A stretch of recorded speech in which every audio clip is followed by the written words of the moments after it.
This is Fresh Air. I'm Terry Gross. Hey, Pee-wee, do you know what time it is? It's fun time!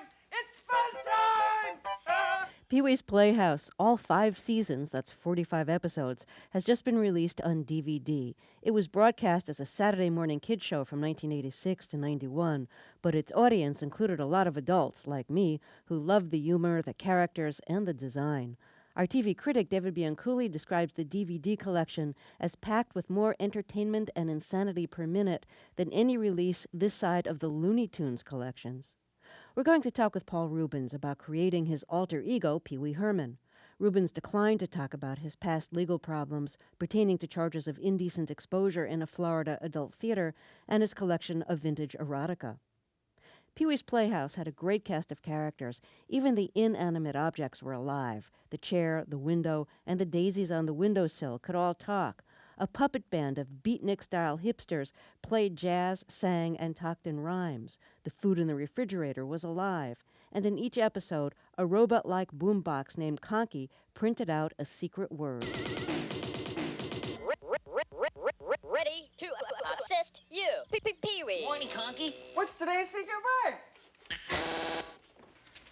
Today's secret word is... Good!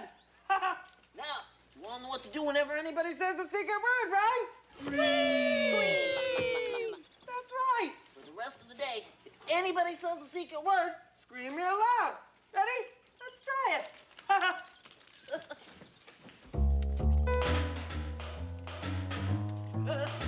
Hi, guys. What are you doing? Cool cats pounding out the beat. And we're responding with our feet.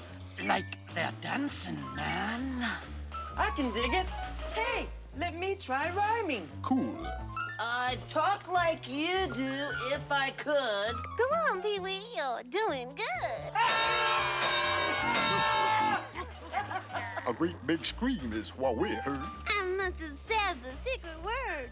This rhyming's fun, I agree, but now it's time to play with me. Hey, Magic Screen, that was really good. Let's hear the interview I recorded with Paul Reubens. I thought it was pretty good. Well, let's start at the very beginning of the birth of Pee-wee Herman. How did you first create the character? I think this was back in the Groundlings era when you were working with that improv comedy group. Yeah, it was, I believe, 1977. I was 3, and we were doing a night where we were kind of doing an extended scene, what we called an extended scene, and we were trying to do something where it was like a comedy club, like the Comedy Store or the Improv, and we were all supposed to be different characters that you might see in a comedy club.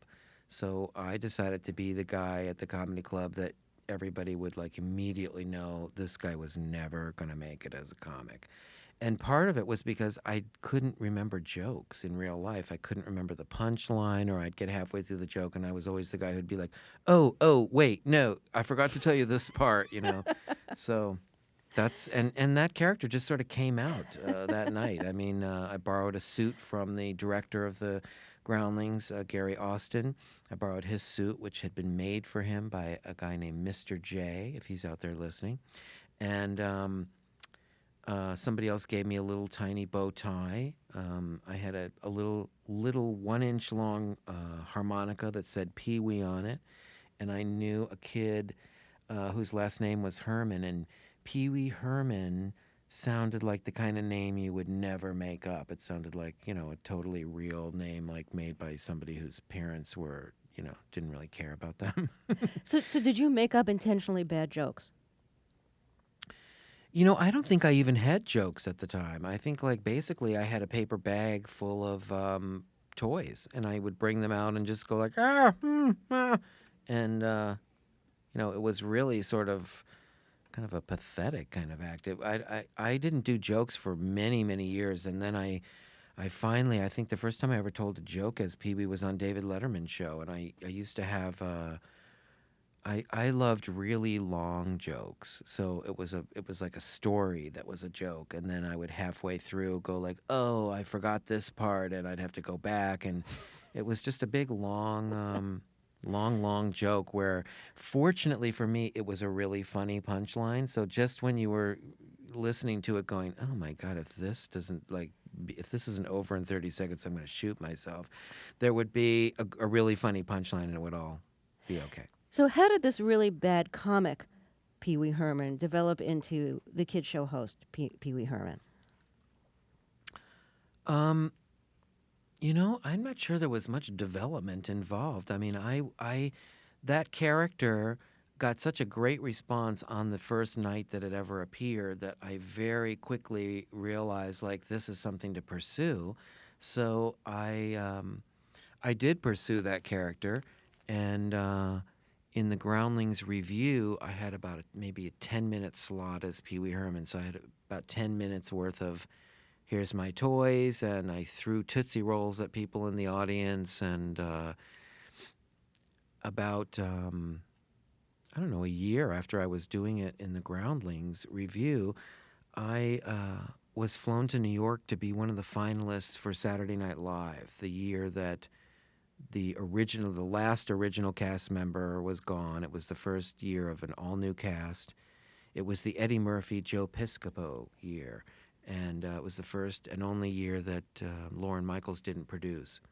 And I was one of 22 finalists all across the country, Chicago, San Francisco, New York, and L.A. And I flew to New York, and with all my characters, I had my fat suit. I had a fat guy character and all my props and wigs. And I walked in, and I realized almost immediately I wasn't going to get it. Somebody pulled me aside and said, that guy over there is the producer's best friend.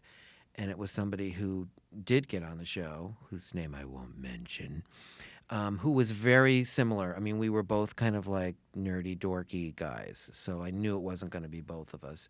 And Pee-wee Herman, the Pee-wee Herman show actually developed completely out of spite that I didn't get Saturday Night Live. I was so upset. And I literally was thinking to myself, I'm going to go from this up-and-comer guy to the guy sitting out in front of Rite Aid, tugging on your pant leg going can you help me out?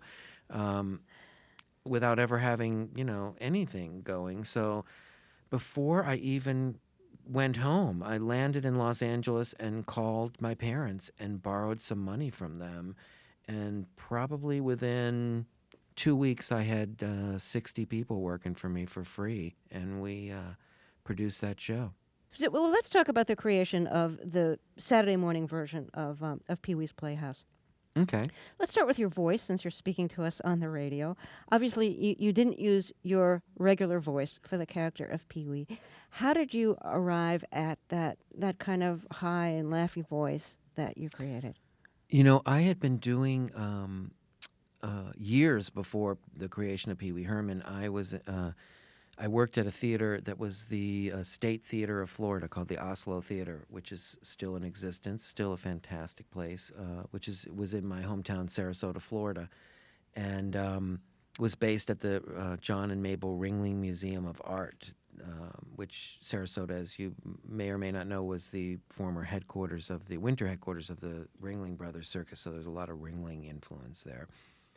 And I had been doing Life with Father in repertory with a bunch of other shows. And my character, I was the second oldest son, not the star son, but the second banana son. And over a 3-month period, and I'm not bragging about this probably wasn't a good thing, but my character developed into this total cartoon character.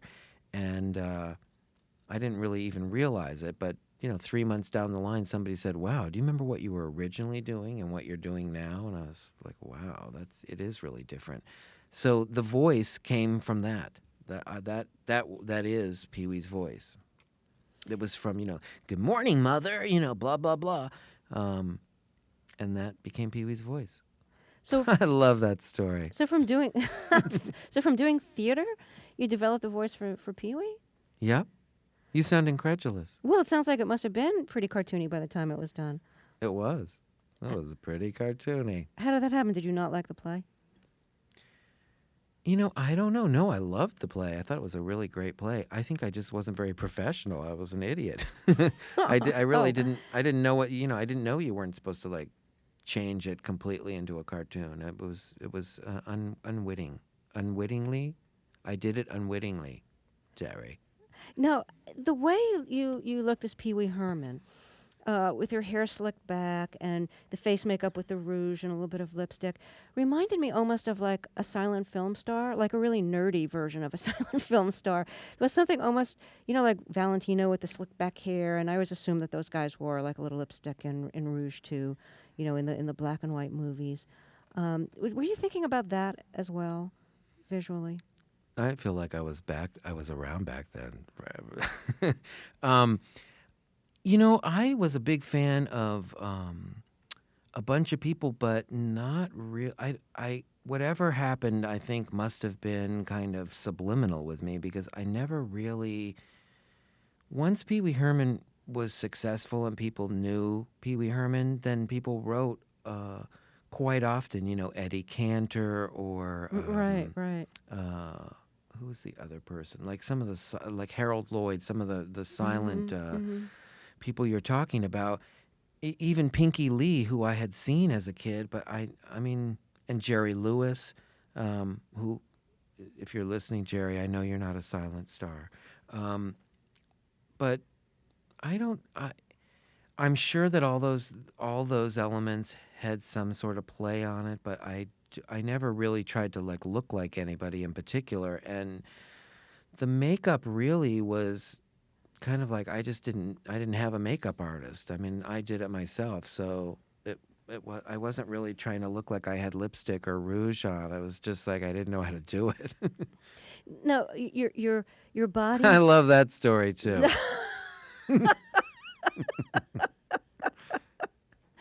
As Pee-wee Herman, your body was just like really kind of tight and a little jerky, and you would always be like leaning to one side, or your head would be angled at one side. You'd often like stick your tongue out if you were concentrating in the way that kids often do.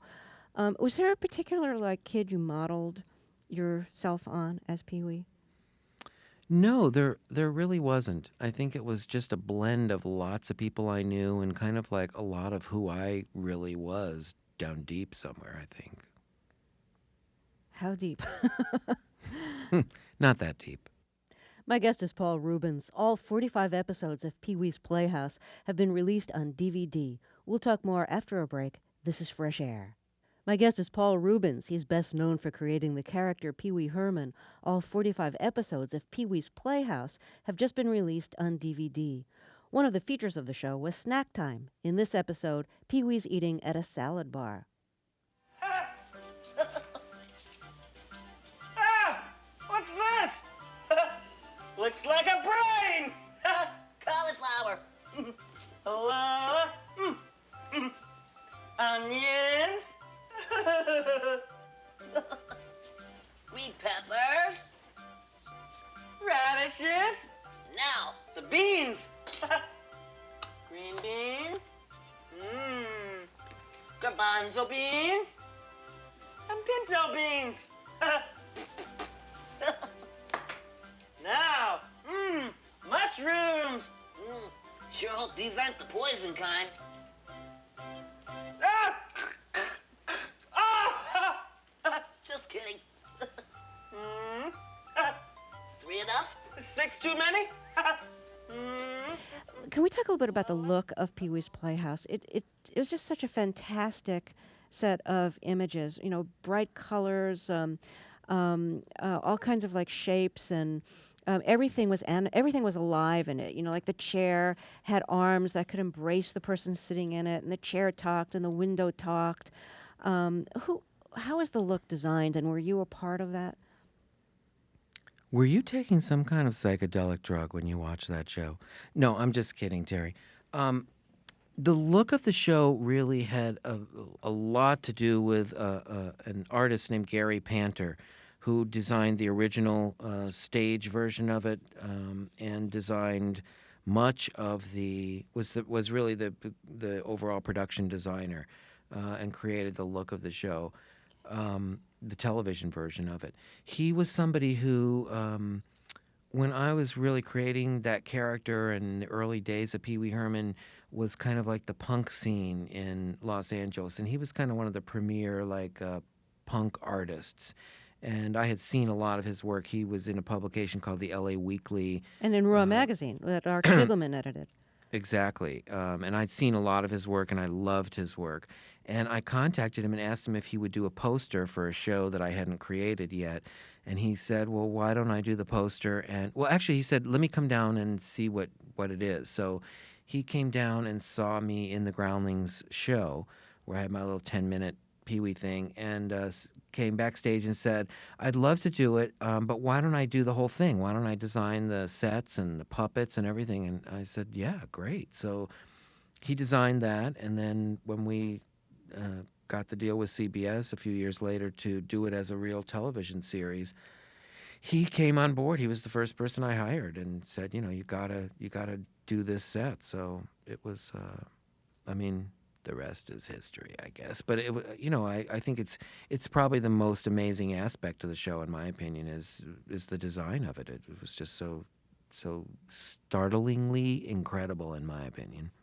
Now, you said that one of the things you really loved about the character of Pee-wee Herman was that he showed that it was okay to be different. What did you feel was most different about you when you were growing up? I guess I felt like a total oddball almost every minute of growing up, so it'd be hard to kind of isolate that. But, I think that sort of was the whole point of the show, or at least a big point of the show, was that, it would be hard to stand out in the Playhouse, everything stood out in the Playhouse. So you could sort of feel right at home no matter who you are or what you were thinking or anything. Tell us a little bit about what your childhood was like, where you grew up, and what your school years were like. Were you uncomfortable in school? Did you do well in school? Were you picked on? Well, I grew up in an orphanage, and... oh, stop. Oh, okay. No, you didn't. No, I didn't. Oh, no, that was my fantasy character. Sorry. I grew up in upstate New York, Oneonta, New York, until we moved in when I was in between third and fourth grade. We moved, which was like a huge relief to me because Mrs. Lake that I had in third grade was really mean to me and scared the hell out of me as far as math goes. Like, I still to this day, if I got to add or subtract anything, I almost go into a coma. So we moved. So I had an incredible upbringing in upstate New York, which included the New York State Teachers College is in Oneonta, and there was a laboratory school that my sister and I went to, and we had junior kindergarten and senior kindergarten, which I think was an incredible confidence booster for like a little kid. You started at 4 in junior kindergarten, and by the time you were 5, you were already a senior at something. So you could always be like, those little junior kids and junior kindergarten, which was very cool to not have to wait till going from 8th grade to you didn't have to wait to get to 6th grade to be like the big cheese. You got to do that at 5, and we lived in a really small town where there was lots of nature and animals, and we had a little creek with a crabapple tree across the street. I'm gonna burst into tears in a second. It was really like a very storybook kind of upbringing, and then we moved to Florida, and moving to Florida was like incredible. I thought we moved to Hawaii. I thought we were in the tropics or something. And my mother took us to go get back to school clothes, and I bought all these beachcomber outfits. So I showed up for the first day of school in 4th grade in Florida with like clam digger pants on and these nautical shirts and like a total freak. And the kids at school were like, "What are you supposed to be?" And the thing that was funny about it in hindsight is like, normally I'm in that kind of situation. I think the kids would probably you would probably go like, "Oh, sorry, I didn't know what it was." But me, I was totally like, "Don't you get it? I'm a beachcomber. What's wrong with you guys? And instead, like the next day, I like put out another variation of the same outfit and put it on and got back to school and was like, these kids are going to come around or they're not, whatever. But I'm not changing. Was this your theatrical impulse expressing itself? I think it was, yeah, at a very early stage. Paul Reubens will be back in the second half of the show. All 45 episodes of Pee-wee's Playhouse have just been released on DVD. I'm Terry Gross, and this is Fresh Air. This is Fresh Air. I'm Terry Gross, back with Paul Reubens, creator of the character Pee-wee Herman.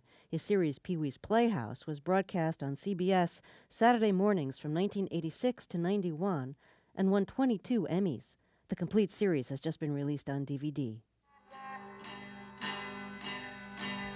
Playhouse, Playhouse on the range, Where things are a little strange. bit strange. Where often Then is heard the secret word. And the cows are all happy all day.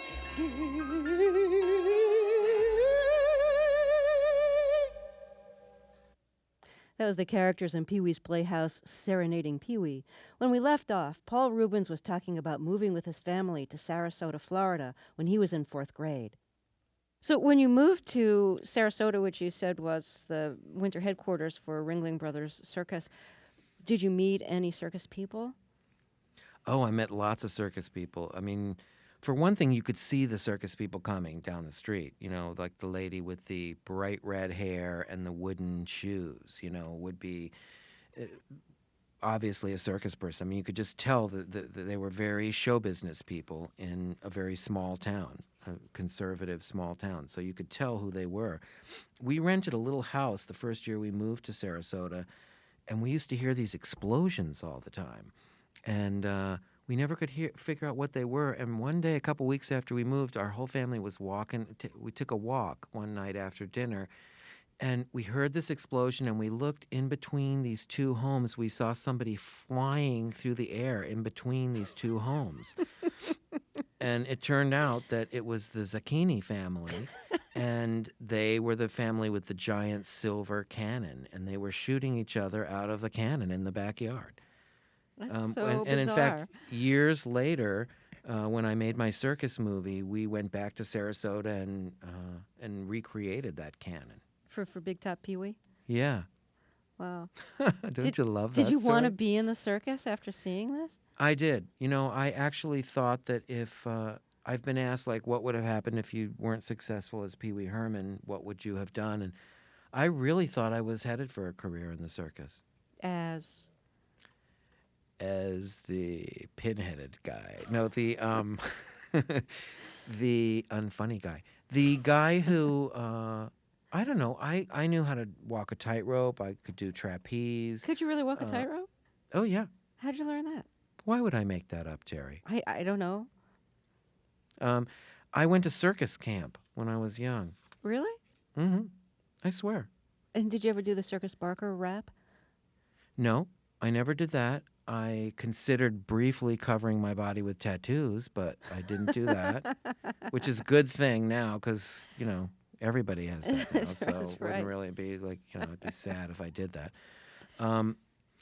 I started out, I had a balance beam act. My parents showed up to circus camp when we were putting on the show, and I had on like a little Speedo bathing suit, and I'd get up on the balance beam with a blindfold on and like set these like rings on fire and do this completely insane act. Like I pulled the blindfold off and looked at my parents, and they were both sitting up in the bleachers with their mouths open, like, what have we created? Like totally. I think that was probably an early tip-off to them that I wasn't gonna be an architect.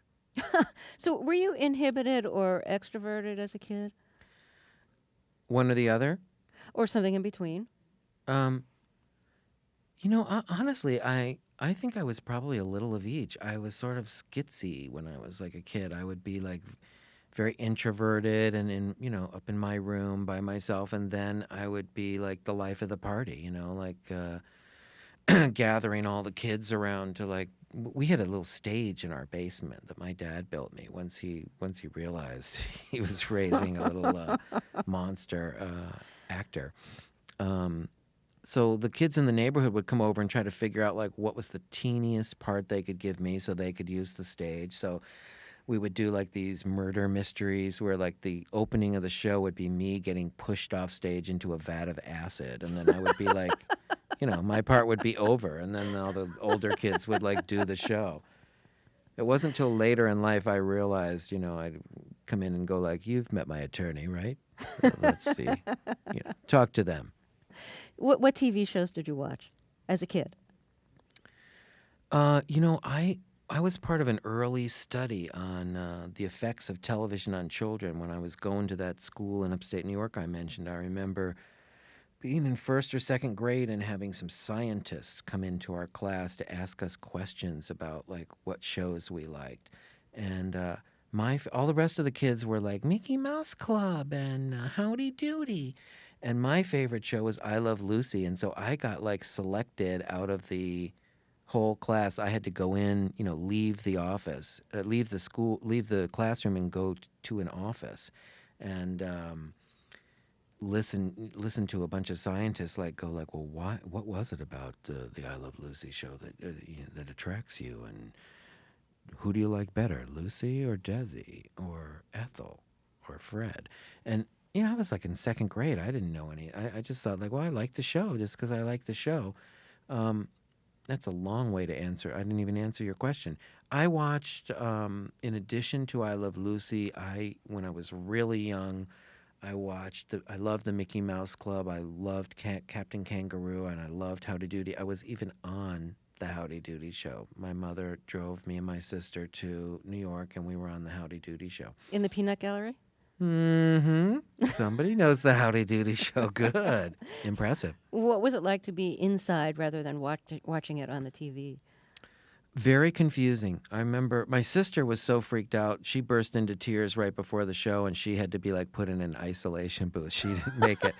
She didn't make it on the air. But I did. I was like, after this drive, you got to be kidding. Try to axe me from the show. Forget it. I was right up in there. But the thing that was weird about it was like you couldn't see Howdy Doody. You couldn't see anything except like all the lights and cameras. And I mean, it was really weird and kind of semi-disappointing. Why was it disappointing? Because you couldn't see. Yeah, just because I didn't realize that there were lights and cameras, and it's something interesting. Like from that experience, I now kind of when I meet little kids, out and about, like we did the DVD signing the other day here in Manhattan, and 1,000 fans showed up, and I spoke to lots and lots of people, including some kids who would, be just sort of staring at me. And I know enough now to say, like, I don't look like myself, do I? And I look bigger, don't I? And that kind of stuff. Because, when you're a kid, like, it didn't occur to me that everything was real life size. I thought Buffalo Bob was like, the size of somebody who could fit inside the TV. My guest is Paul Reubens. All 45 episodes of Pee-wee's Playhouse have just been released on DVD. We'll talk more after a break. This is Fresh Air. If you're just joining us, my guest is Paul Reubens, and he created Pee-wee Herman and played Pee-wee Herman, and now all of the Pee-wee's Playhouse episodes that aired on television are collected on DVD for the first time. You were on The Gong Show before the creation of Pee-wee Herman. And it was a kind of vaudeville type of act. I don't think I used to watch The Gong Show, but I don't remember your act. Can you tell us something about the act and about where it got you? Did you get anything by virtue of having been on The Gong Show? I did a whole bunch of different acts on The Gong Show, and I think of those times very fondly. I was a big fan of The Gong Show. I was proud to be on The Gong Show. A woman named Charlotte McGinnis. I went to Boston University for a year before I went to California Institute of the Arts. And I was in the acting school at BU. And when I left after a year, but I kept in touch with a core group of people. And Someone who came in the year after I left was this girl who I then met 3 or 4 years later when all the people graduated from BU and they all came out to California.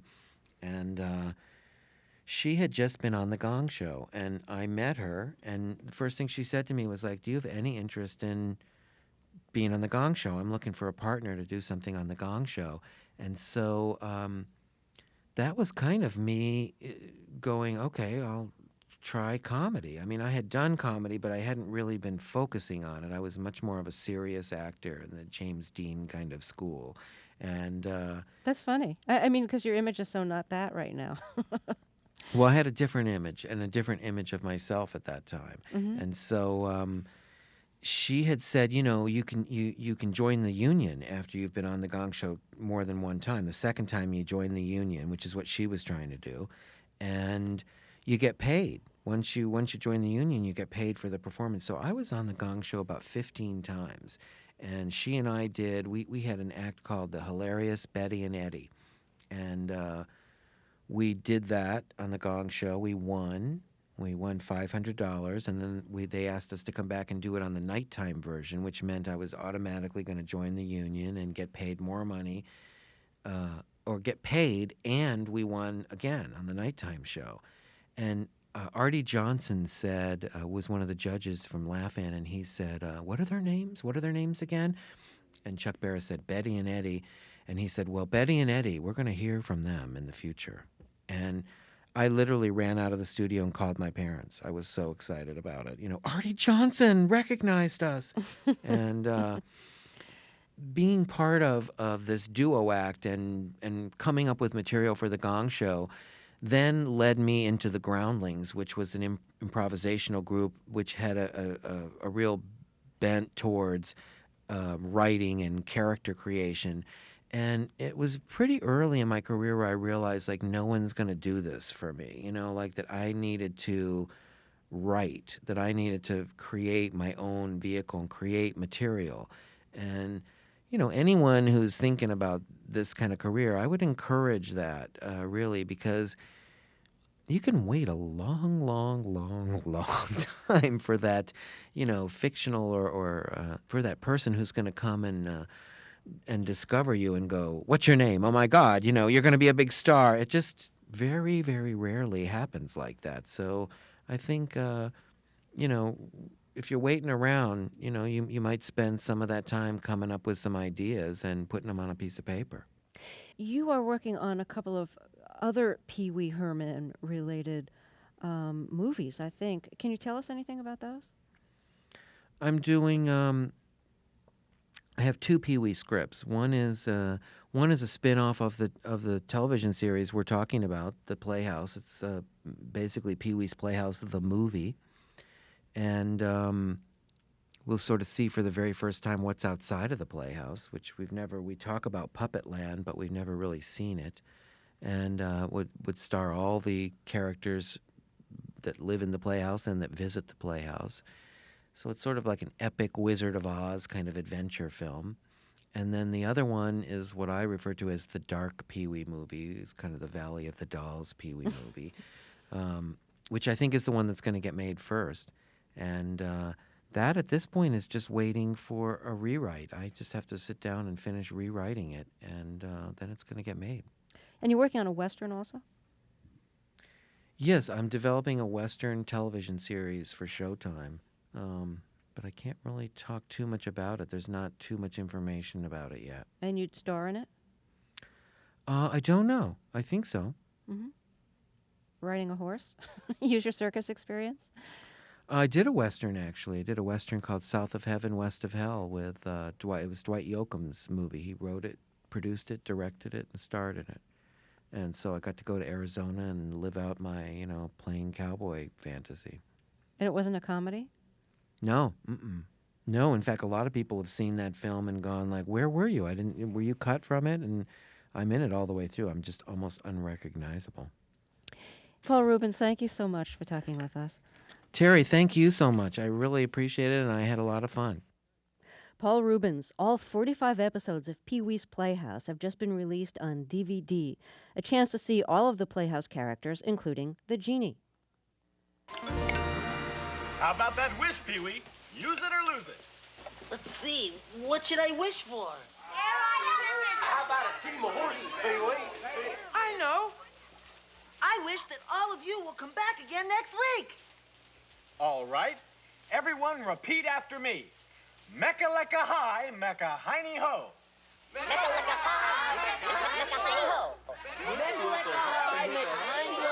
Now, everyone at home, mecca-lecca hi, mecca-hiney-ho.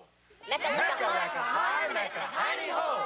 Mecca-lecca hi, mecca-hiney-ho. Fresh Air's executive producer is Danny Miller. Our engineer is Julian Hertzfeld. Our interviews and reviews are produced and edited by Amy Salet, Phyllis Myers, Naomi Person, Monique Nazareth, Patty Leswing, Ian Chillog, and Sam Brigger.